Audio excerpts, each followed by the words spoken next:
할렐루야, 반갑습니다. 오늘도 예수 안에서 우리는 승리하기를 원합니다. 그 승리를 이끄시는 분이 바로 하나님이십니다. 우리는 빙의약하고 연약하다 할지라도 주께서 우리에게 은혜를 베푸심으로 모든 연약함에서 일어서게 하실 것이고 예수 그리스도의 지혜와 명철로 우리를 인도하시리라 믿습니다. 오늘 요엘서 3장입니다. 요엘 3장에 오시면 하나님의 결론, 그 결론은 항상 이스라엘 그리고 유다의 회복에 대해서 말씀을 합니다. 1장에서 시작하실 때에 하나님은 농사를 마친 농부들에 대해서 7책의 말씀을 하시지요.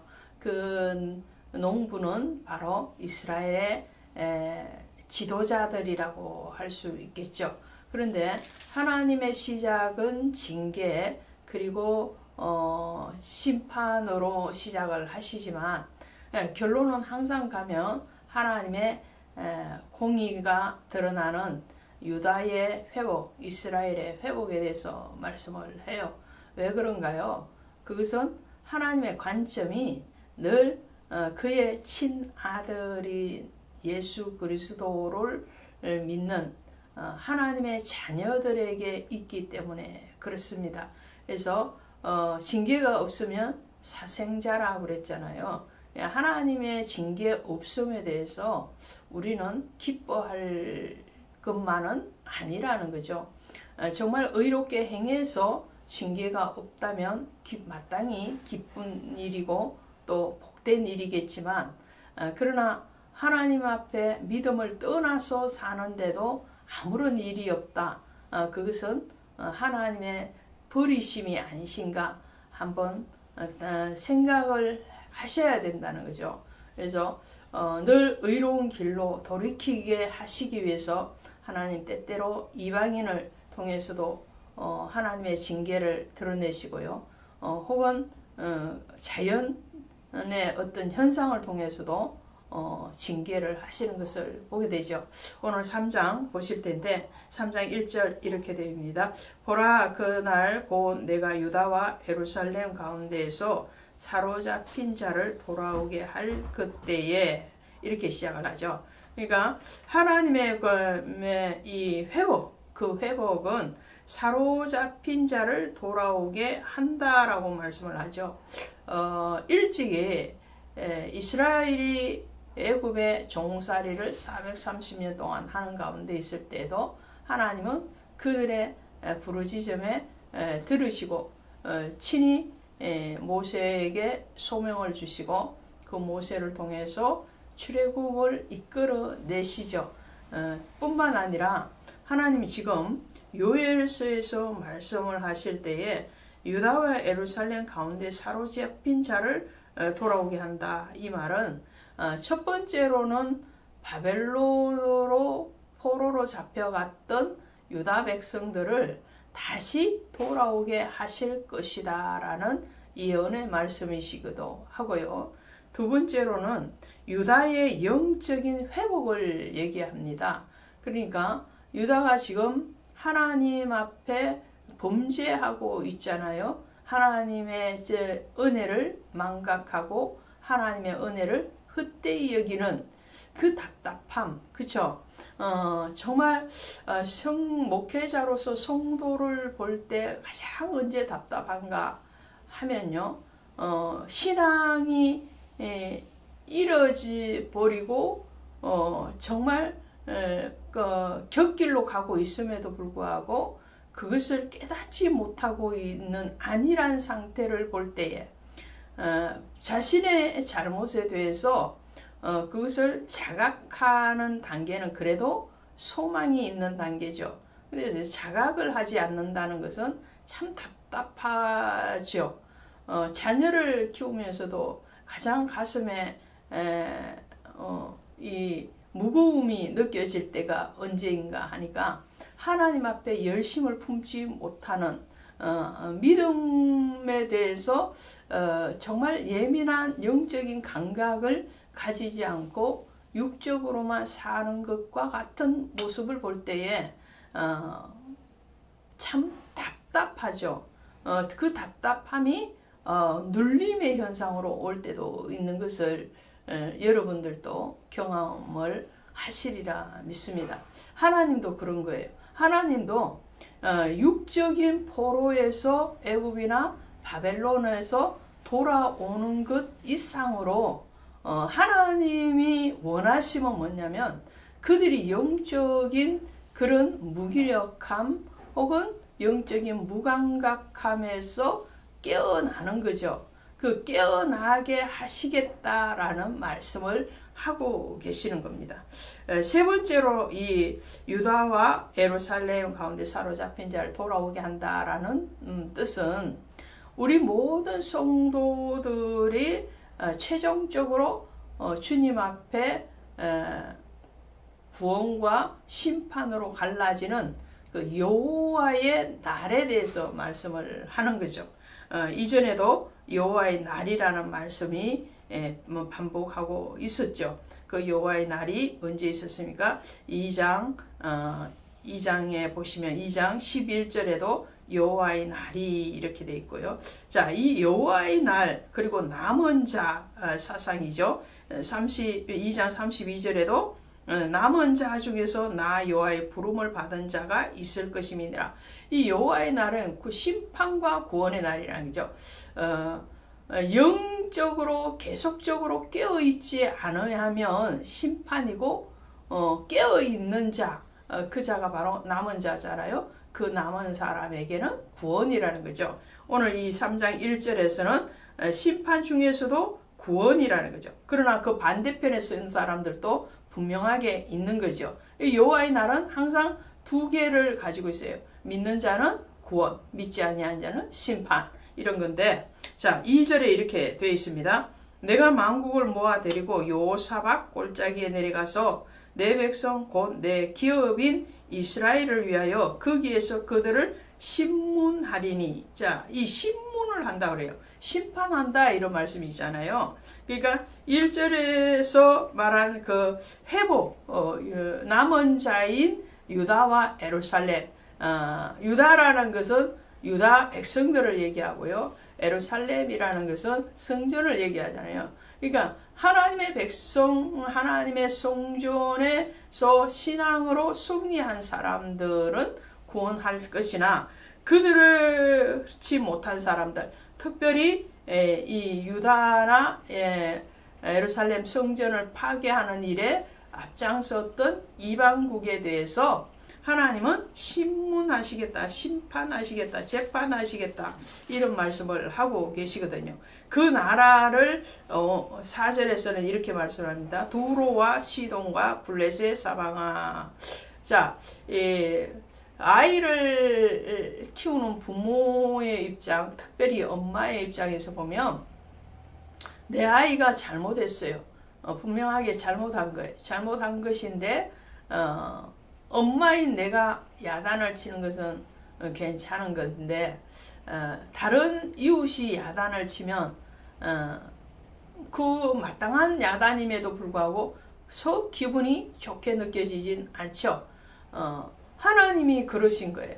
하나님이 하나님의 백성들을 징계하시는데 그 징계의 도구로 몽둥이로 사용했던 블레셋, 그리고 시돈, 두로, 또 아수르, 바벨론, 우리가 잘 알고 있는 애굽, 이런 나라들에 대해서 하나님은 그들을 다시 심판하시죠.